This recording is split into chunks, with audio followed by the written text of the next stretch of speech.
சென்னை மண்டல ஆட்டோ ஓட்டுநர்களின் ஒன்று ஊர நிகழ்ச்சிக்கு வருகை தந்துள்ள ஆட்டோ ஓட்டுநர் அனைவரையும் வருக வருக என வரவேற்கிறேன். நம்முடைய சங்கமானது தனிச்சையாக இயங்கக்கூடிய ஒரு சங்கம். அந்த சங்கத்தின் மீது நம்பிக்கை வைத்து நம்மளுடைய சிரமங்களை சங்கத்திடம் தலைமை நிர்வாகிகள் கொண்டு போகும்போது அதை எப்படி யாருக்கும் எந்த விதமான பாதிப்பு இல்லாமல் எப்படி அது நல்ல முறையில் செயல்படுத்த வேண்டும் என்பதை நம்மளுடைய தலைமை நிர்வாகிகள் முடிவெடுத்து சிறப்பாக செயல்படுத்துவார்கள்.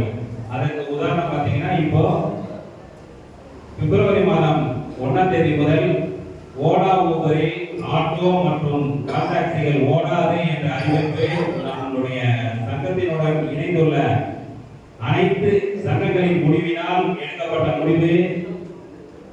இந்த முடிவிற்கு ஆட்டோ ஓட்டுநர்கள் இணைந்து செயல்பட்டதின் விளைவு நம்ம யாத்திரை மற்றும் டாக்ஸியினால 1500 பிக்கப் என்பது 5000 6000 பிக்கப்பாக உயர்ந்து வருவதற்கு காரணமே நீங்கள் தான். இதுபோல் ஒவ்வொரு விஷயத்திற்கும் நம்மளுடைய தலைமை நிர்வாகிகள் எடுக்கக்கூடிய முடிவிற்கு நம்ம கட்டுப்பட்டோம்னா நம்மளுடைய சங்கத்தினுடைய வார்த்தைகள் உரிமை, தொழில், கொஞ்சம் வாழ்க்கை, நம்மளுடைய உரிமைகளை மீட்டெடுப்பதற்கு என்றென்றும் நமக்கு துணை நிற்பார்கள். அந்த உரிமையை மீட்டெடுக்கும் போது நம்மளுடைய தொழிலும் மீட்டெடுக்கப்படும். உரிமையும் தொழிலும் மீட்டெடுக்கும் போது நம்மளுடைய கொஞ்சம் வாழ்க்கை என்பது ஒரு சமாதானமான சந்தோஷமான வாழ்க்கையை அமைத்து தரும் என்பது முழு நம்பிக்கையுடன் நம்மளுடைய உரிமை குரல் ஓட்டுநர்களுக்கு ஒத்துழைப்பு அளிக்க வேண்டும். நீங்கள் நம்பிக்கையோடு செயல்பட வேண்டும். நம்முடைய சங்கம் அறிவிக்கக்கூடிய ஒவ்வொரு நிகழ்வுக்கும் தயவு செய்து முழு ஒத்துழைப்பு தாங்க. தரும்போது நம்ம நிம்மதியா எந்த சிரமங்கள் இல்லாமல் நம்மளுடைய தொழிலை பார்க்கக்கூடிய வழி தானாக அமையும். அதுக்கு இப்போ நீங்க அனுபவிச்சுட்டு இருக்கிறது ஒரு உதாரணம். 12 வருஷத்துக்கு முன்னாடி உயர்த்த வேண்டும் என்று ஒரு குழு அமைத்து மீட்டர் கட்டணத்தை உயர்த்தி அறிவித்த பிறகு இதுவரை நம்மளுடைய அரசு அறிவிப்பு கொடுக்கவே இல்லை.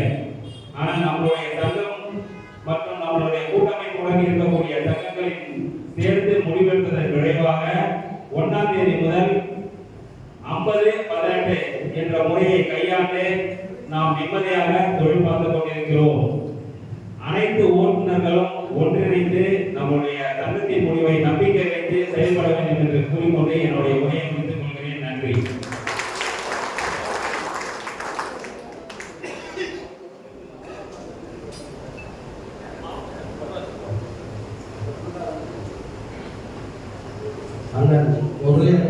அவர்களின் உரையை அடுத்து சிறுநக வாகன